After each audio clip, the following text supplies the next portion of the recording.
Marcus Wellington stood in the gleaming lobby of his own five-star hotel, watching a woman on her knees scrubbing the marble floor at 3 a.m, her weathered hands moving in circles that spoke of years of invisible labor, and something about the way she paused to wipe her brow with the back of her wrist.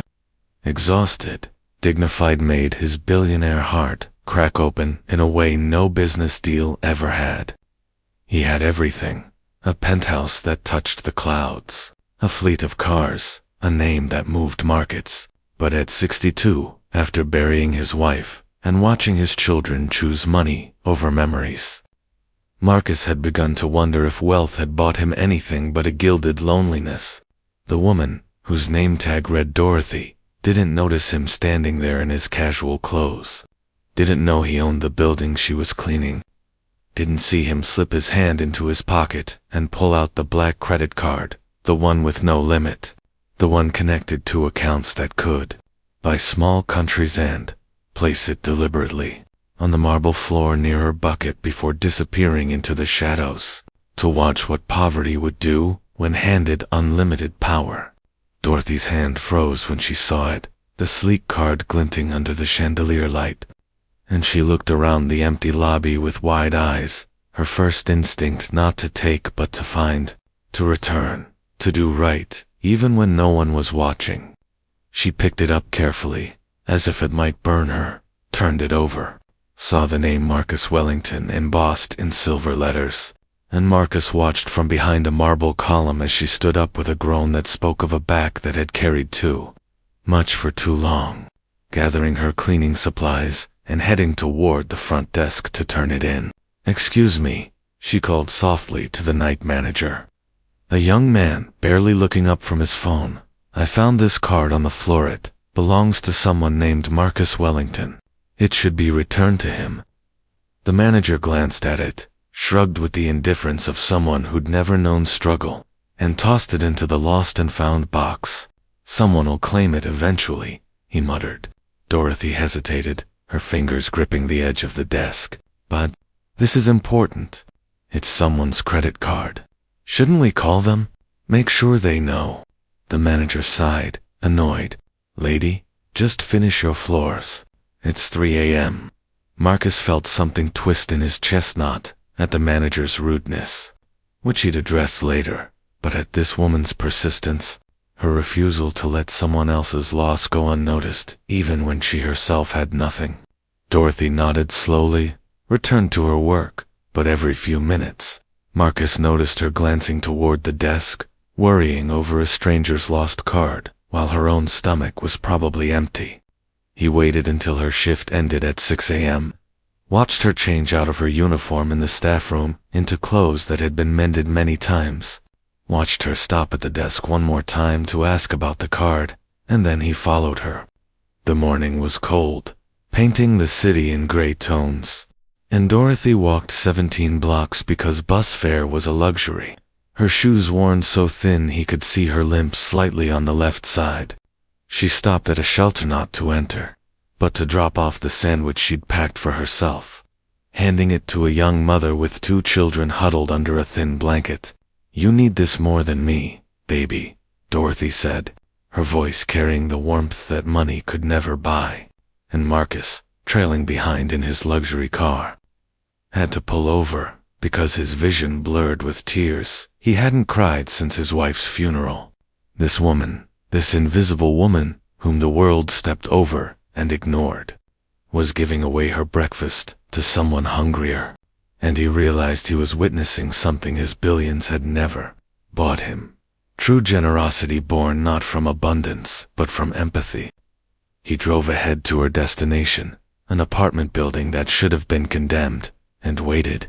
When she arrived, he stepped out of his car, the credit card in his hand. "Excuse me, Dorothy." She turned, startled, clutching her bag close. "Yes, sir." He held up the card. "I believe you found this." Her eyes widened in recognition. "Oh, Mr. Wellington." "Yes, I tried to. I left it at the desk. I told them to call you. He raised his hand gently. "I know. I saw everything." Confusion flickered across her face, then understanding, then something that looked like hurt. You were testing me? Her voice was quiet, not angry, just tired. You people always are. Marcus felt the weight of those words. You people, the chasm between his world and hers. The 1,000 small humiliations she must have endured. The assumptions that poverty meant dishonesty. Yes, he admitted. I was, and I'm sorry for that. But what I saw, his voice cracked. What you did, most people would have kept it, used it, justified it. You didn't. You tried 3 times to return it. You worried about a stranger losing something while you have nothing? I watched you give away your only meal. Dorothy's eyes filled with tears. That's just being human, sir. That's just what you're supposed to do. No. Marcus shook his head. That's being exceptional. That's being who everyone should be, but almost no one is. He took a breath. I want to offer you something, but not charity. I want to offer you a choice. He held out the card. This card has no limit. You can take it right now, use it for anything you want, and I'll never ask for it back. Or he paused. You can come work for me, not as a maid, but as someone who teaches me and my company what you know about kindness, about seeing people, about being human. Either way, your life changes today. You choose how. Dorothy stared at the card, then at him, her weathered face a landscape of emotions. Why? She whispered. Why me? Because I have 3 children who fought over their mother's jewelry before she was cold in the ground. Marcus said, his voice breaking. I have executives who steal from the company and lie to my face. I have a world of people who smile at my money and never see me. But you saw a lost card and saw a person who might be worried. You saw a hungry family and saw people who needed your sandwich more than you did. You have something I lost somewhere along the way, and I need to find it again before I die as empty as I feel. The silence between them was heavy with possibility. Dorothy looked down at her hands, the hands that had scrubbed floors and raised 3 children alone after her husband died, the hands that had never stolen, never cheated, never stopped giving even when there was nothing left. I don't want your card, Mr. Wellington, she said finally. I don't need to take what isn't mine, but I'll work for you, not to teach you who am I to teach a billionaire, but because maybe we can teach each other. You can show me what it's like to not worry about rent, and I'll show you what I know about making richness out of nothing. Marcus extended his hand and she shook it, her grip firm despite the arthritis he could feel in her fingers. Deal. But first, please, let me do something. Let me start being the person I should be. What do you need? Not what you think you deserve. Not what's polite to ask. What do you actually need? Dorothy's composure crumbled, tears streaming down her beautiful, tired face. My daughter, she sobbed. My baby girl needs surgery. Her kidney is failing and I've been saving for 2 years, but I'm not even close. I work 3 jobs, and I'm not even close. She's 28 years old, with 2 babies of her own, and she's dying, and I can't save her, and she couldn't continue. Her body shaking with the grief she'd been carrying alone. Marcus didn't hesitate. He pulled out his phone and called his personal physician. Dr. Morrison, I need you to arrange an immediate kidney evaluation and transplant for a patient. Yes, today. Cost is irrelevant. The best surgeons, the best facility. I'm texting you the details now. He turned to Dorothy. What's your daughter's name? Lisa, Dorothy whispered. Lisa Marie Johnson. Within 3 hours, Lisa was in a private hospital room, surrounded by specialists who treated her like royalty instead of another uninsured case to be processed and dismissed. Dorothy held her daughter's hand, both of them crying. While Lisa's children, Dorothy's grandchildren, played in a corner with toys the nursing staff had brought. Marcus stood in the doorway, watching this family he'd saved, and felt something he hadn't felt in years: purpose. Over the following weeks, Dorothy came to work at Wellington Industries, not with a mop, but with an office, a title director of human dignity and, a mission to transform how the company treated its lowest-paid workers. She walked through hotels, office buildings, and warehouses, seeing what was invisible to everyone else. The single mother working double shifts who needed childcare, the immigrant janitor who needed English classes, the elderly security guard who needed a chair, the cafeteria worker who needed dental care. She didn't write reports. She told Marcus stories, the humankind, the ones that bypassed the brain and struck straight into the soul. "Mr. Wellington," she said one day in his office, "there's a young man, Robert, who cleans the executive bathrooms. He's 23.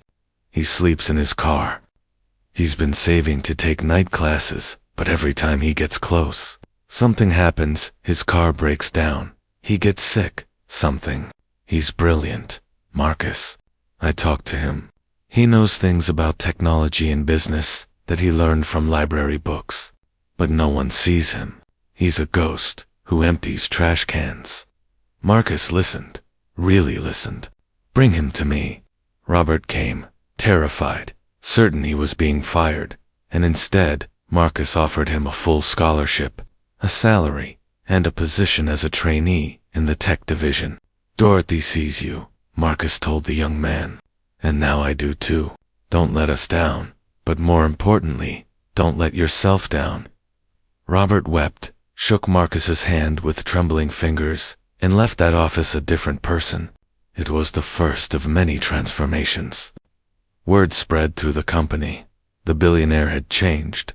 He ate lunch in the cafeteria with maintenance workers, learned their names, asked about their families. He instituted profit sharing, healthcare that covered families, childcare services, and educational programs. Productivity soared, not because people were afraid, but because they were valued.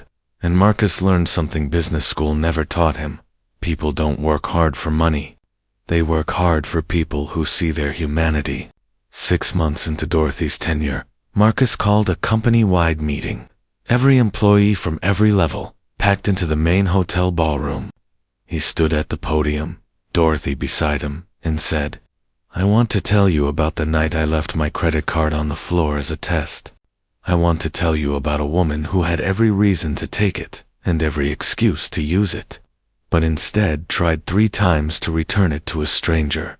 I want to tell you that I've been a billionaire for 40 years, and I never understood wealth until I met someone who had none. Dorothy has taught me that the richest people aren't those with the most money, but those with the most integrity, generosity, and love. Because of her, this company is changing. Because of her, I'm changing. I'm announcing today that 50% of my personal fortune will be placed in a foundation dedicated to supporting our workers, their families, and people in our community who need what Dorothy showed me that night, someone who sees them."